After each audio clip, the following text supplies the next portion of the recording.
Hey everyone, welcome back. My name is Sarah Delacondro and I'm a real estate agent in Eastern Mass. Today we're going to talk about Watertown, a densely populated suburb about 7 or 8 miles outside of Boston. So let's get to it.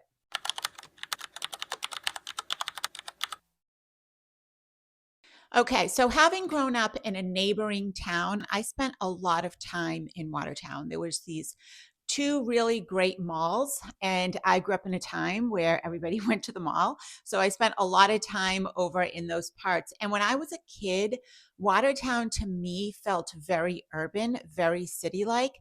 And I don't know if I've just grown up and I look at things differently or if Watertown's had sort of a change.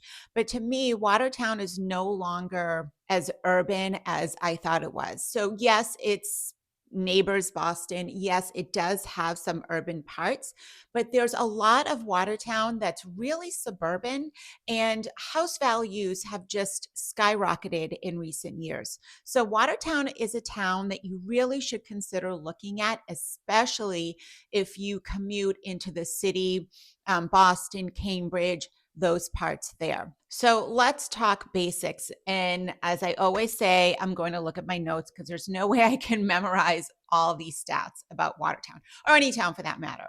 So Watertown has a population of about 35,000 people. Like I said, it's a suburb of Boston, about 8 miles west of the city. It's about 50 miles east of Worcester and about an hour south of Manchester, New Hampshire, an hour north of Providence, Rhode Island, and about 4 hours from New York City. Its location makes it a great place if you're a commuter, whether you commute with your car or with public transportation. So I would describe Watertown as a densely populated suburbs. You're not going to get humongous lots. You're not going to get homes that are set back and spread out. You're not going to get that woodsy feel that you would get in like a Sudbury or Weston or a Wayland.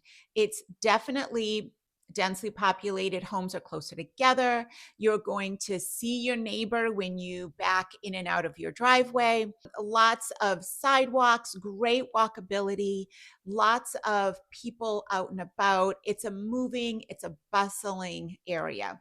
And part of that is because it's got great public transportation. It is so close to the city. There's lots to do, lots of commercial industry in Watertown, whether it's office parks, whether it's the mall, whether it's shops, coffee houses, things like that.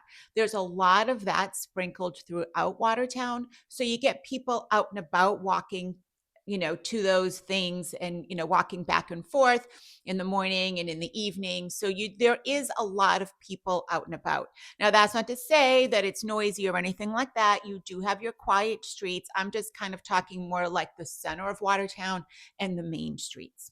So when we talk about the location of Watertown, like I said, it's just a few miles outside of Boston.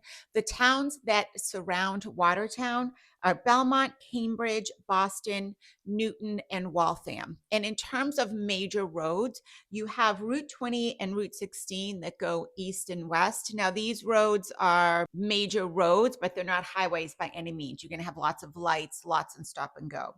You also have Route 9 and Route 3 that don't go through Watertown, but they skirt the city. Route 9, also known as the Mass Pike, Route 90, sorry, also known as the Mass Pike, is the major artery that goes in and out of Boston. And Route 3 goes north and south. So if you're going up to New Hampshire, you could take Route 3. As far as public transportation, Watertown has a great system. You do have the commuter rail that brings you to North Station. You do have the public bus that brings you in and out of the city. And then you can also hop on the Green Line at the Harvard Ave station. So you have three options right there.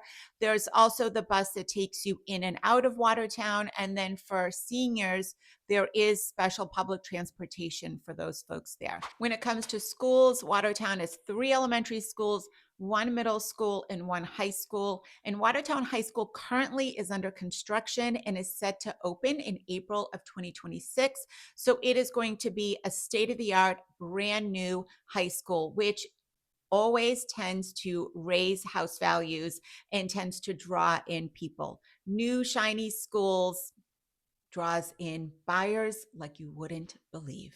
When it comes to things to do, cultural events, Watertown offers a lot.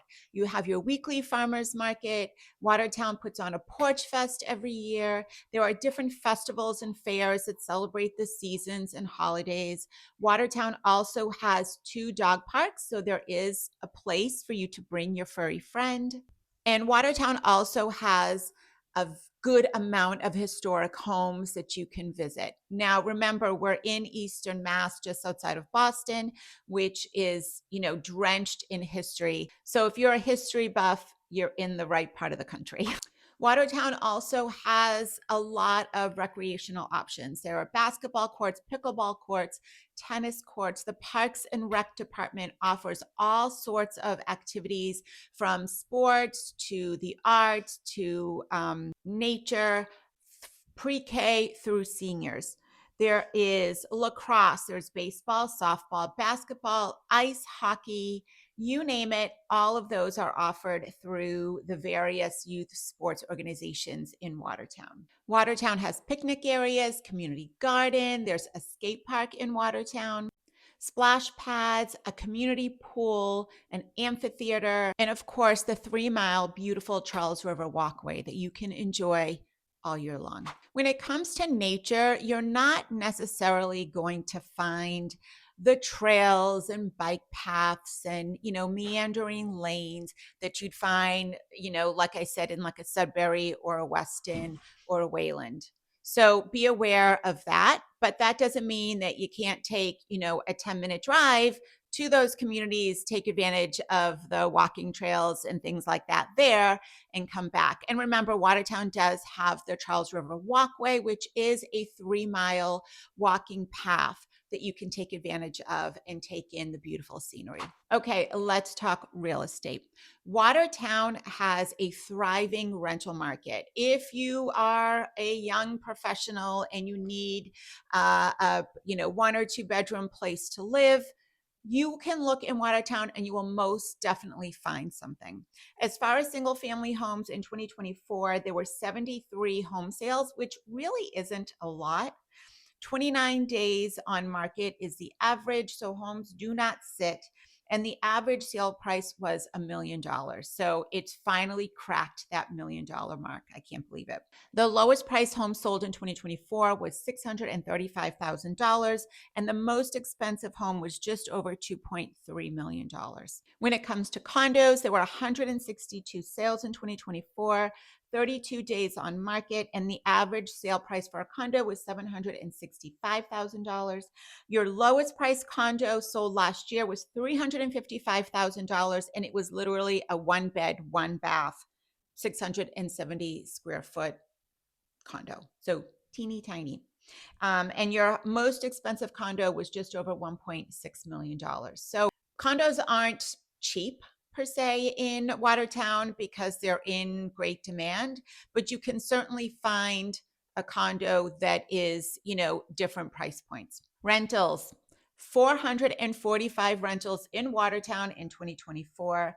32 days on market was the average, and the average monthly rent is $3,100. So not really cheap, but more affordable than some of the surrounding towns for sure. Your lowest rent was $1,600, and that was a 1-bed, 1-bath, 600 square foot apartment. And your highest rent was $7,900. So you can really find a good array of price points when it comes to rentals in Watertown. Okay, that's it for Watertown. If anything I said piqued your interest about this town, certainly reach out. I'm happy to share more information. If you're interested in, searching for your next home in Watertown, DM me. You can call me. You can email me. My contact info will be on the screen here, and we can get started in your search. And if Watertown didn't interest you, but you want to learn a little bit more about the other cities and towns in Massachusetts, check out my YouTube channel. I cover a lot of Metro West and Greater Boston. You can always certainly call me. It's never too early to start the conversation, whether you're planning on making a move in the next 3 months or the next 12 months, buying or selling. It's always a good idea to get a head start because there are always things that pop up that you don't realize, and having that extra time to prepare is always useful. All right, if you like this video, got a little bit of value out of it, go ahead and hit that thumbs up. And of course, subscribe and hit that little bell so you get notified whenever a new video drops. Thanks so much for stopping by, and we'll see you next time.